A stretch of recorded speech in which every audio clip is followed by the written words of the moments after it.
Chapter 9. The 10 Sephiroth in the 4 worlds. First, we have already noted the division of the Sephiroth into the 4 worlds of the Kabbalists, for this is one of the methods of classifications much employed in Kabbalistic thoughts and of great value when studying evolution. We must remember, however, that the tree is not an arbitrary method of classification, and because a thing is classified under one head in one system, it does not mean that it cannot equally properly be classified under another head in another system. The reappearance of the same symbol in a different sphere often affords valuable clues.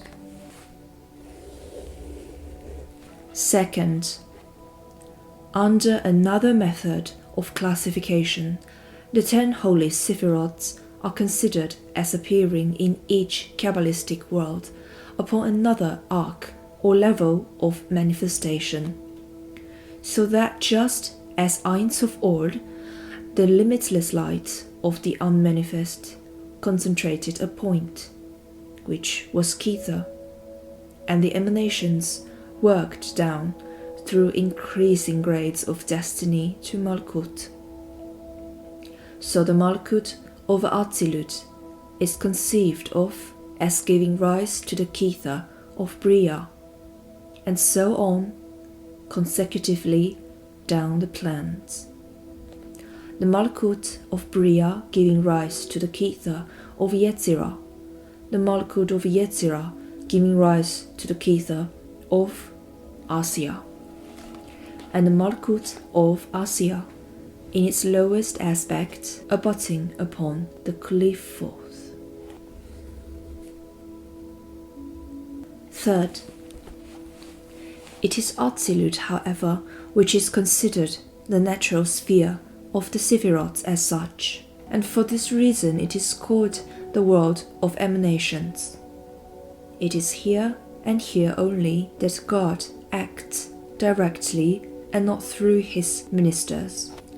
In Bria, he acts through the mediation of the archangels, in Yetzirah through the angelic orders, and in Asiya through those centers which I have named the mundane chakras, the plants, elements, and signs of zodiac. Fourth, we have then in these 4 sets of symbols a complete system of notation for expressing the mode of function of any given power at any given level, and this system of notation is the basis of ceremonial magic, with its names of power, and also of talismanic magic and the tarot system of divination. It is for this reason that it is said of the barbarous names of evocation that not so much as a letter may be changed, for these names are formula based on Hebrew alphabet, which is the sacred language of the West, as Sanskrit is the sacred language of the East. In Hebrew, moreover, each letter is also a number, so the names are numerical formula. A most intricate system of metaphysical mathematics called Gematria is based on this principle. There are aspects of Gematria which I, at the present stage of my knowledge at any rate, consider debased and idle, being the creations of superstition, but the basic idea of the system of cosmic mathematics unquestionably enshrines great truths and contains great possibilities. Using this system, it is possible to unravel the relationships of all manner of cosmic factors if the correct Hebrew spelling of the names of power is known. For these names were formulated in accordance with the principles of Gematria, and therefore Gematria supplies the key to them. But this aspect of our subject, fascinating as it is, we cannot enter upon now.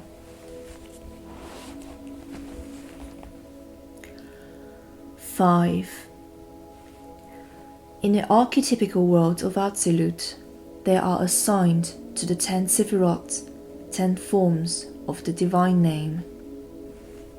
Anyone who has read the Bible cannot fail to have observed that God is referred to under diverse titles, as the Lord God, as the Father, and by several other appellations. Now, these are not literary devices to avoid needless repetition, but are exact metaphysical terms. And according to the name used, we know the aspect of divine force in question and the plan on which it is functioning. 6. In the world of Bria, it is held that the mighty archangels carry out the mandates of God and give them expression, and assign to the Sephirotic spheres on the tree in this world are the names of these 10 mighty spirits. 7. In Yetzirah, it is the choirs of angels, innumerable in their concourse, who carry out the divine commands, and these also are assigned to their Sephirotic spheres, thus enabling us to know their mode and level of function. 8. In Asia, as we have already noted, certain natural centers of force are given similar correspondences. We will consider all these associations when we come to study the Sephiroth in detail. 9. In the symbolic rendering of 10 holy Sephiroths in the 4 worlds, there is another important set of factors to be considered, and these are the 4 color scales classified by Crowley as the King scale, assigned to the Atzilutic world, the Queen scale, assigned to the Briatic world, the Emperor scale, assigned to the Yetziratic world, and the Empress scale, assigned to the Asiatic world. 10. This fourfold classification has a far-reaching significance in all Kabbalistic manners, and also in Western magic, which is largely based upon the Qabalah. It is said to be under the precedence of the 4 letters of Tetragrammaton, the sacred name popularly rendered as Yehovah. In Hebrew, which has no vowels in its alphabet, this word is spelled Yod-He Vav-He, or according to the Hebrew names of these letters, Yod, He, Vav, He. The vowels are indicated in Hebrew by points inserted in and under the square letters of the script, which is written from right to left. These vowel points were only introduced at comparatively recent date, and the older Hebrew scripts are unpointed, so that the reader cannot see the pronunciation of any proper name for himself, but needs to have it communicated to him by someone who knows it. The true mystical pronunciation of the Tetragrammaton is said to be one of the arcana of the mysteries. 11. To the 4 letters of the name are allotted any fourfold mystical classification, and by means of their correspondences we can trace all manners of relationships, and these are very important in practical occultism, as will be seen later. 12. 4 important fourfold divisions find a place under them, thus enabling us to see their relationships among themselves. These are the 4 worlds of the Kabbalist, the 4 elements of the alchemists, the fourfold classification of the signs of the zodiac and planets into triplicities, employed by the astrologers, and the 4 suits of the tarot pack used in divination, This fourfold classification resembles the Rosetta Stone, which gave the key to the Egyptian hieroglyphs. For on it were inscriptions in Egyptian and Greek. Greek being known, it was possible to work out the meanings of the corresponding Egyptian hieroglyphs. It is the method of arranging all these sets of factors on the tree which gives the real esoteric clue to each of these symbols of practical occultism.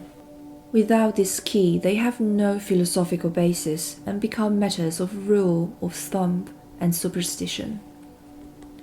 It is for this reason that the initiated occultist will have nothing to do with the uninitiated fortune teller, for he knows that, lacking this key, his system is valueless.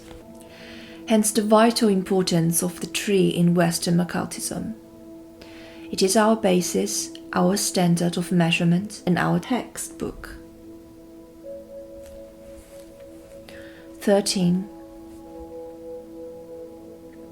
To understand the Sivira, then, we need to know firstly its primary correspondences in the four worlds, its correspondences in the fourth system of practical occultism mentioned above, and thirdly, any other correspondences we can, by any means, gather together, in order that the testimony of many witnesses may yield the truth.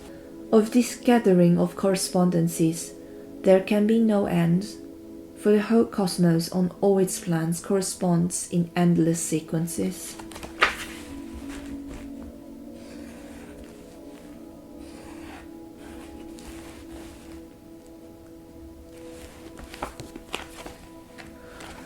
We are constantly adding to our knowledge if we are good students of occult science. No better simile than that of the card index would possibly have been found. 14th. But yet again we must remind the reader in this connection that the Qabalah is as much a method of using the mind as a system of knowledge.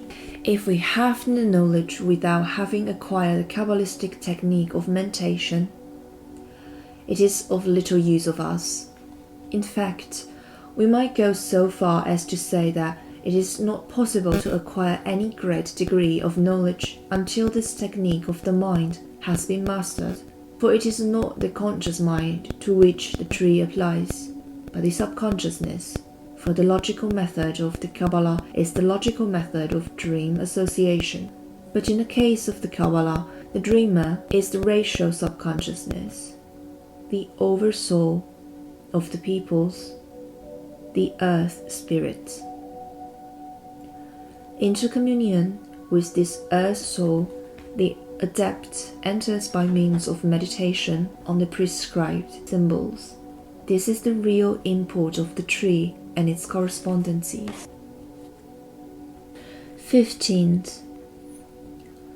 The highest of the four worlds, Atzilut, the plan of pure deity, is called by the Kabbalists the archetypical world. It is also called, in a somewhat clumsy translation of MacGregor methods, the intellectual world. This term is misleading. It is only intellectual as we commonly understand the world as relating to the mind, the rational intellect, insofar as it is the realm of archetypical ideas. But these ideas are entirely abstract and are conceived by a function of consciousness quite outside the range of mind as we know it. Therefore, to call this level the intellectual world is to mislead the reader, unless at the same time we say that by intellect we mean something quite different to what the dictionary means. This is a poor way of expressing our ideas. It is far better to coin a new term with a precise meaning than to use an old one, in a misleading sense, especially as, in the case of Atzilut, there is an excellent term already current, the term archetypal, which exactly describes it. 16th. The Artilutic world is said by the Kabbalist to be under the presidency of the Yod of the sacred name of Tetragrammaton. We may justly deduce from this that in any other fourfold system, whatever is said to be also under the presidency of Yod will refer to the Artilutic or purely spiritual aspect of that force or subject.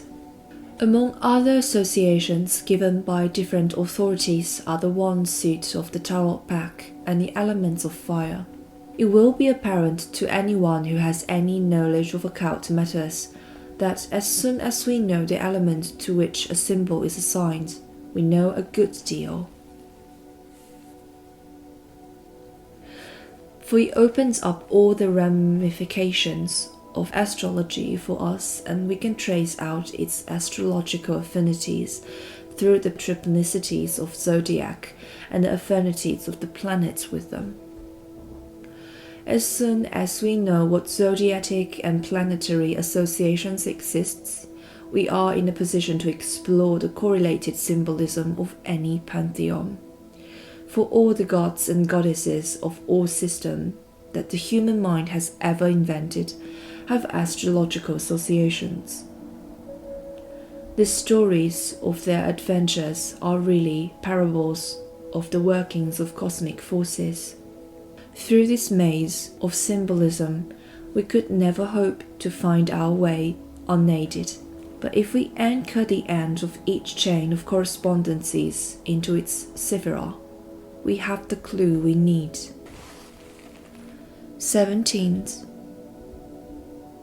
All systems of esoteric thoughts, as well as all popular theologies, attributes the construction and precedence of the different parts of the manifested universe to the meditation of intelligent and purposive beings working under the instruction of deity. Modern thoughts has tried to escape from these implications of this concept by reducing manifestation to a matter of mechanics. It has not succeeded, and there are signs that this is not far from the point when it will perceive minds as being at the root of form. 18. The concepts of the ancient wisdom may be crude from the standpoint of modern philosophy, but we are forced to admit that the causative force behind manifestation is more akin in its nature to mind than to matter.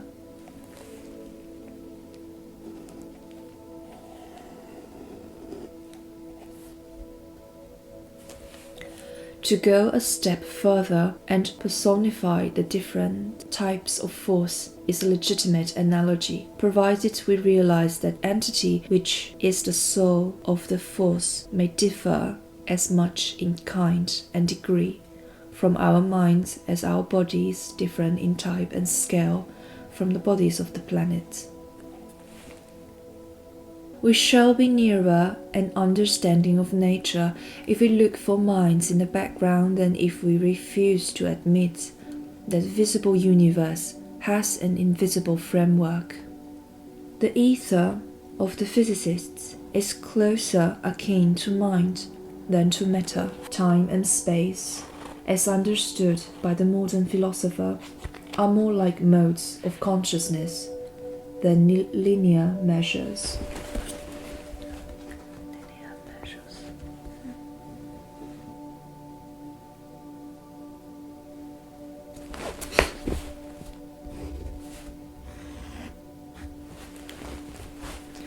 19.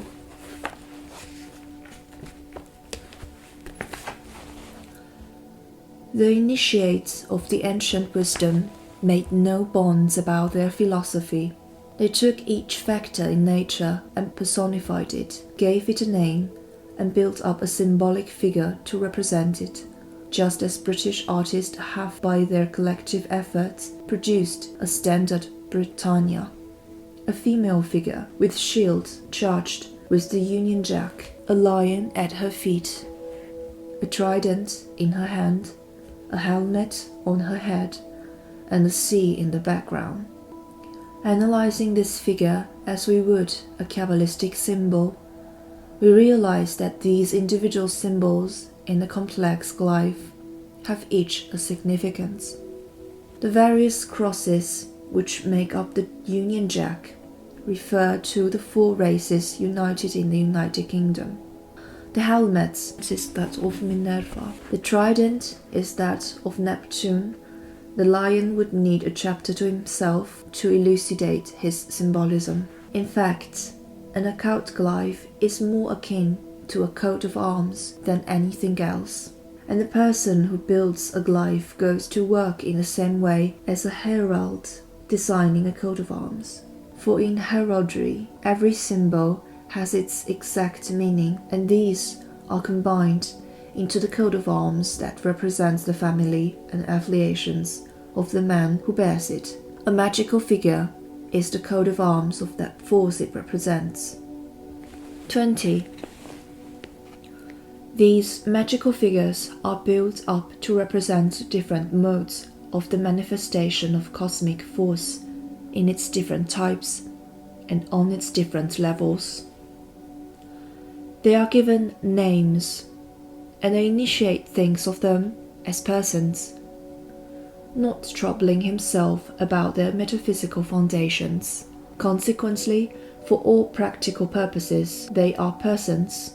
For whatever they may be in actual fact, they have been personalized, and thought forms have been built up on the astral plane to represent them.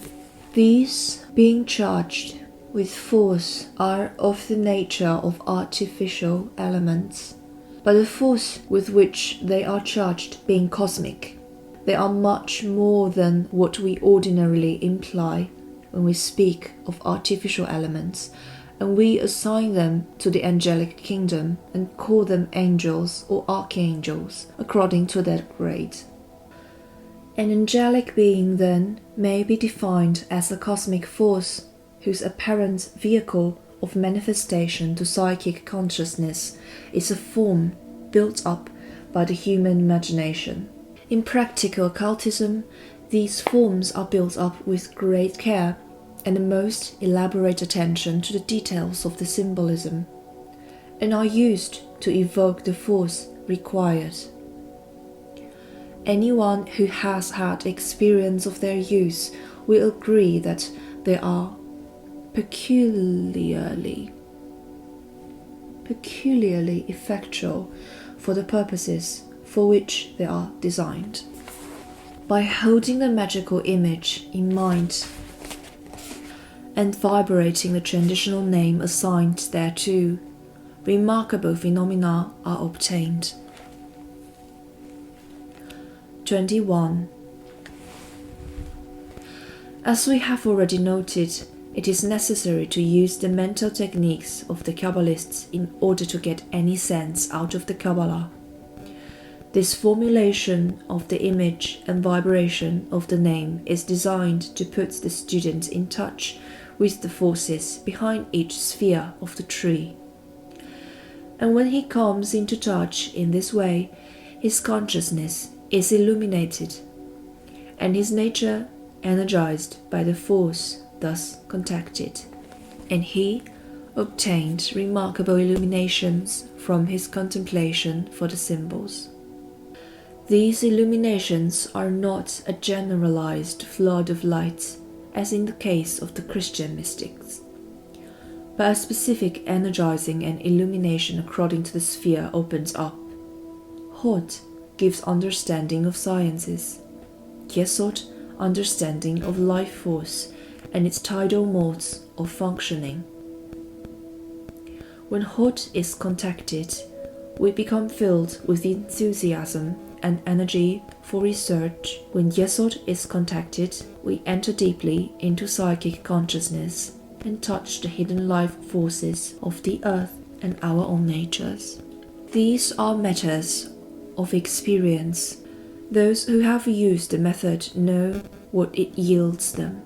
Whatever may be the rational foundations of the system, as an empirical method it yields results. 22.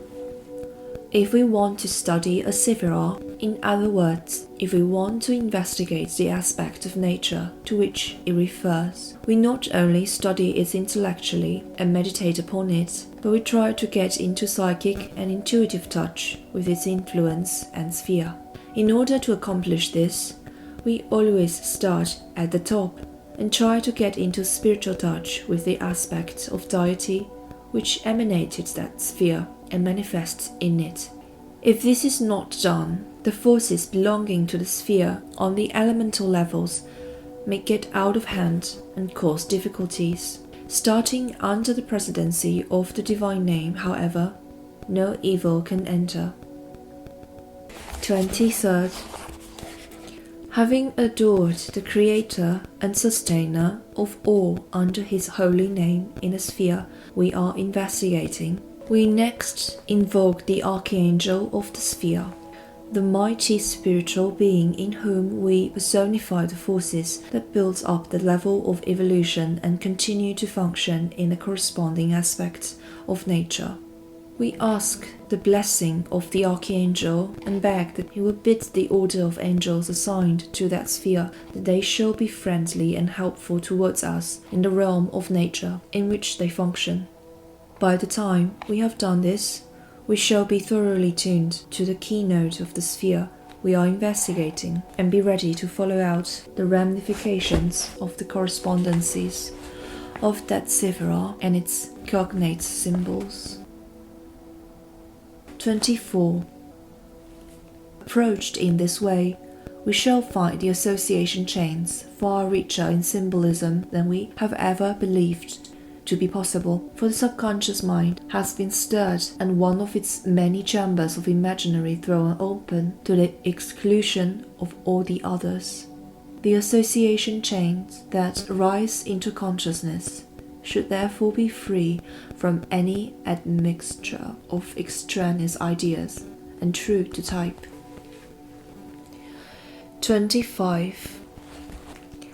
First, we reveal in our minds all the possible symbols that we can recollect, and as these represent themselves to consciousness, we try to see their import and bearing upon the secrets of the sphere under investigation. But we do not try too hard, for if we concentrate upon a symbol and strain at it, as it were, we shall close the meshes of the tenuous veil that shields the subconscious mind. In these investigations, half meditation, half reverie, we want to work on the borders of consciousness and subconsciousness, so as to induce that which is subconscious to cross the threshold and become within our reach. 26. As we proceed thus, following out the ramifications of the association chains, we shall find that a running comment of intuition accompanies the process, and after the experiment has been repeated 2 or 3 times, we shall feel that we know that sephira in a peculiar, intimate way, that we feel at home there, that the feel of it is quite different to that of the other sephiroths, which we have not yet worked with. We shall find that some sephiroths are more congenial to us than others, and that we get better results when working with them than we do with other uncongenial ones, where the association chains keep on breaking and the doors of subconsciousness resolutely refuse to open up to our knocking. One pupil of mine would do excellent meditations on Bina, Saturn, and Tiferet, the Redeemer, but did not get on at all well with Qabalah, Severity, Mars. 27. I shall never forget my own experience with the first attempt I made at this method. I was working on the 32nd path, the path of Saturn, uniting Malkut and Yesod, a very difficult and dangerous path. In my horoscope, Saturn is not well aspected, and I have often experienced his opposing influence in my affairs. But after I had succeeded in treading the path of Saturn out into the indigo darkness of the unseen, until the moon of Yesod rose in purple and silver over the horizon, I felt that I had received the initiation of Saturn, that he was no longer inimical to me, but a friend who, though candid and stern, was to be trusted to protect me from mistakes and rash judgments. I realized his function as the tester and not the antagonist or avenger. I realized him as time with his sins, but knew also why he was called in Hebrew Shabbatai, rest, for he giveth, he beloved, sleep.